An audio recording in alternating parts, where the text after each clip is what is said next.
Chers amis abonnés, bonjour, je suis ravi de vous retrouver. Nous sommes aujourd'hui le 11 janvier 2023, bien entendu, et il est exactement 8h31. Alors, je voulais vous parler un petit peu, vous faire une vidéo succincte, un petit peu de la situation présente et l'évolution de celle-ci. Alors, vous avez là devant les yeux l'état du ciel pour le 11 janvier, vous voyez 8h29. Alors 8h29, vous ne tenez pas compte de l'heure, puisque je ne mets pas la demification, voilà. Alors voilà un peu le ciel que nous avons, et pour moi, la configuration qui m'apparaît la plus marquante, la plus significative, c'est évidemment la formation de la conjonction Soleil-Pluton, comme je vous en avais déjà à plusieurs reprises parlé dans mes précédentes vidéos, et y compris même l'année dernière, où j'avais déjà fait allusion à cette future conjonction. Alors une conjonction Soleil-Pluton en elle-même est toujours une conjonction à étudier de très très près, parce que cette figure astrologique met en présence côte à côte deux planètes qui sont totalement opposées. Le Soleil c'est la vie, Pluton c'est la mort, pour caricaturer le propos. Le Soleil c'est la lumière, Pluton c'est la ténèbre, le Soleil c'est le conscient, Pluton c'est l'inconscient. Le Soleil centralise, diffuse la lumière, il occupe le centre, on parle de notre système solaire, donc il diffuse de la lumière, de la chaleur, c'est la vie. Pluton, lui, qui est juste sur la ceinture de Kuiper, représente le monde qu'on ne peut pas percevoir, ce monde invisible, ce monde inquiétant, évidemment, qui est là. Et étant donné l'état du monde dans lequel nous sommes actuellement, l'état de notre société ici en France, on ne peut voir dans cette conjonction que quelque chose de critique. Dans mes précédentes vidéos, souvenez-vous, je vous avais dit dans ma dernière lunaison qu'il fallait éviter autant que faire se peut les lieux publics à grands rassemblements. Or, j'apprends là ce matin qu'il y a eu une agression à l'arme blanche à la gare du Nord, il y a beaucoup de blessés, le quartier est quadrillé. Bref, alors je sais bien que faire ce type d'annonce, c'est facile, parce que éviter les lieux de grands rassemblements quand on travaille et qu'on est obligé de prendre les transports en commun, comment l'éviter? Mais ce que je veux vous dire, c'est soyez extrêmement vigilants et soyez très très prudents. Voilà, c'est tout ce que je peux vous dire comme conseil que je peux vous donner. Voilà, donc on est là dans un climat sombre. Vous voyez, je vous avais fait part que toutes les planètes rapides se dirigeaient vers Pluton, donc ça veut dire qu'elles allaient vers cette forme d'enténèbrement, passez-moi le terme. Et là, on a un Mercure en plus qui est rétrograde, donc ça veut dire que actuellement toutes les mesures qui sont prises ne sont pas forcément peut-être bien évaluées, bien réfléchies, voilà. Quand même là. Alors certes, la réforme des retraites, puisque c'est à cela dont je fais allusion, c'est faite après la conjonction inférieure au Soleil, il est vrai, de Soleil-Mercure. De la phase Épiméthée, Mercure est passé à sa phase Prométhée, comme on dit dans le jargon. Certes, mais reste que on voit qu'il y a quand même quelque chose qui coince au niveau de la communication, au niveau de l'élaboration, de la réflexion. Mercure est rétrograde. Alors celui-ci va redevenir direct le 18 janvier. Bon, et comme vous le savez, le 19 janvier, ça va être le jour des grands rassemblements, des manifestations pour contester la réforme des retraites. Alors, on va aller directement on va avancer tranquillement, après tout, jour après jour, et on va aller au 19 janvier. Voilà. Et comme par hasard, si j'ose dire, le 19 janvier 2023, jour de la mobilisation, il y aura la conjonction Soleil-Pluton exacte en Capricorne. Là voilà. Soleil-Pluton exact. Mercure sera redevenu direct. Il redevient direct, je crois, la veille, le 18 janvier, grosso modo. Et voilà l'état du ciel pour le 19 janvier, en totalité. Nous aurons une lune au carré de Neptune, en signe double, un carré appliquant, ce qui veut dire qu'il peut y avoir une très très forte mobilisation. La Lune, c'est le peuple, la Lune, c'est tout ce qui est très large, qui est très vaste, qui déborde. On a un Neptune en Poisson, donc qui est très fort, et une Lune qui symbolise le peuple, en la circonstance, au carré de Neptune. Donc ça peut marquer une très très forte mobilisation, une grande vague, hein. Et puis le climat de contestation, ce climat lourd, de violence, d'inquiétude, Soleil-Pluton, hein. Si on joue par axe, bah, ça s'oppose au Cancer.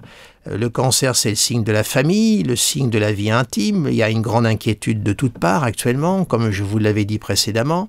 Bref, on a là une période de l'instant où je vous parle, nous sommes aujourd'hui le 11 janvier jusqu'au 19, et même après, parce que la conjonction Soleil-Pluton, vous savez, il faut tenir compte de l'orbe, vous pouvez compter une dizaine de jours tranquilles après, encore pour l'effet de la conjonction. Donc ça nous mène pratiquement jusqu'à la fin du mois de janvier.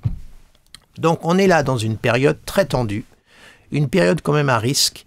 Il est probable que la mobilisation des retraites n'en reste pas là, puisqu'elle se fait sous la conjonction Soleil-Pluton. Donc il va falloir surveiller la suite des événements de très très près. On voit que Uranus est en Taureau, donc dans un signe très pragmatique, il est au carré de Vénus. Autrement dit, toutes les planètes, je dirais à douceur, sont quand même conflictuelles. Vous voyez, Vénus carré Uranus, hein, elle est même au semi-carré de Jupiter, hein, et la Lune, quant à elle, est au carré de Neptune. Certes, elle est au sextile de Vénus et de Saturne, mais il y a quand même cette amplification, ce débordement neptunien avec la Lune. Donc Mars, quant à lui, est dans le signe des Gémeaux. Alors Mars en Gémeaux, bah, attention, c'est un Mars, comme je vous l'ai souvent dit, électrique, hyper réactif, nerveux, à fleur de peau. Donc on a là un quinconce, un quinconce, Mars-Mercure. Hein. Donc on est dans un climat, je dirais, dangereux. Alors Soleil-Pluton en plus, bon, je n'ai pas envie de noircir le tableau, mais c'est toujours la menace terroriste, la menace... voilà, c'est pas... On n'est pas dans une période de lumière, loin de là.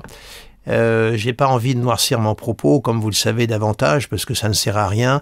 Jupiter, vous voyez, est au carré de Mercure, donc on voit qu'il y a le dialogue, la pensée au carré de Jupiter, c'est le combat pour les droits, ce qu'on estime être le droit, la justice. Voilà, on voit qu'il y a une opposition entre ce qui a été, je dirais, promulgué et ce qu'on considère être comme juste. Hein. Jupiter symbolise aussi la justice, ne l'oublions jamais. Il est au semi-carré de Saturne.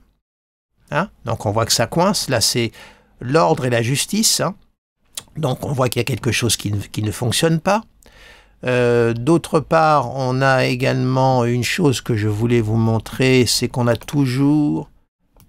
oui, alors le semi-sextile Saturne-Neptune est en train de se défaire, parce que là, les aspects, je dirais, mineurs, je prends des orbes très serrés. Vous voyez, là déjà l'espèce d'effet, mon logiciel ne le marque plus. Hein. Donc ce semi-sextile Saturne-Neptune se défait. Ça avait marqué, comme je l'avais dit dans mes articles, mais écrit, ce semi-sextile pouvait marquer un début peut-être de légère détente en ce qui concerne le conflit russo-ukrainien. J'avais parlé d'un éventuel cessez-le-feu, mais très timide. Il a eu lieu, mais c'était un leurre. Enfin bref, c'est d'un côté, les Ukrainiens ne l'ont pas entendu, ça a été un leurre. Et c'est vrai qu'avec cette conjonction Soleil-Pluton, au niveau du conflit, je dirais, pour élargir un petit peu l'interprétation, ne pas la situer uniquement en France et à Paris, c'est vrai qu'au niveau du conflit avec l'Ukraine, cette future conjonction exacte Soleil-Pluton n'augure rien de bon non plus. Hein.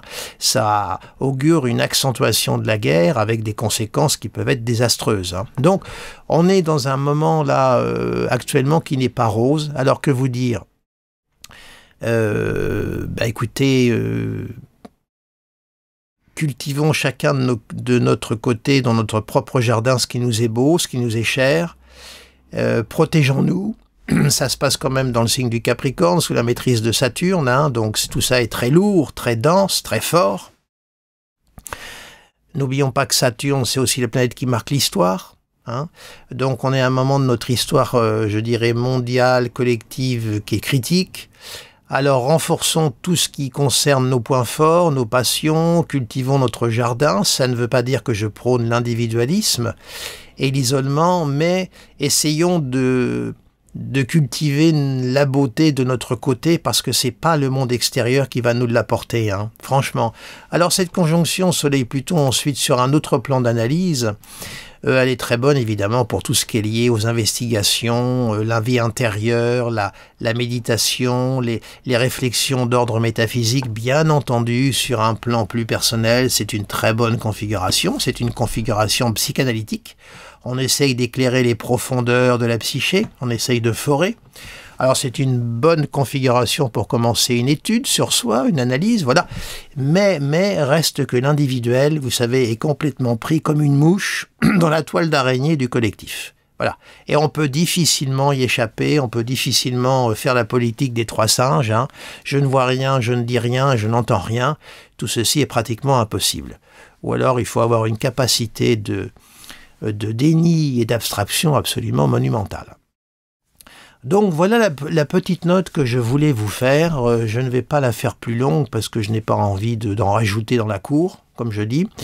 Mais voilà, là c'est le ciel du 19, hein, et vous voyez qu'on va avoir, là, je vais revenir au ciel d'aujourd'hui. Voilà, et donc on a une avancée là, des planètes rapides vers Pluton. Là aujourd'hui, vous voyez, on a une lune au carré de Mars. Et bon, alors, on a cette agression qui s'est faite là à la gare du Nord, mais bon, on est dans un climat de tension, un climat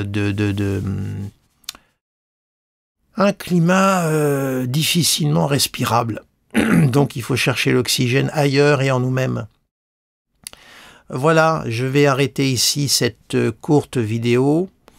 Je vous remercie de votre fidélité. Je vous présente à nouveau tous mes vœux pour cette année 2023. N'hésitez pas pour les nouveaux venus à vous abonner à ma chaîne YouTube, également à vous abonner à mon site internet dont vous verrez l'adresse apparaître en générique de fin. Et je vous souhaite une agréable journée et essayez d'apporter de la chaleur et de la lumière dans vos existences propres. Voilà. À très bientôt.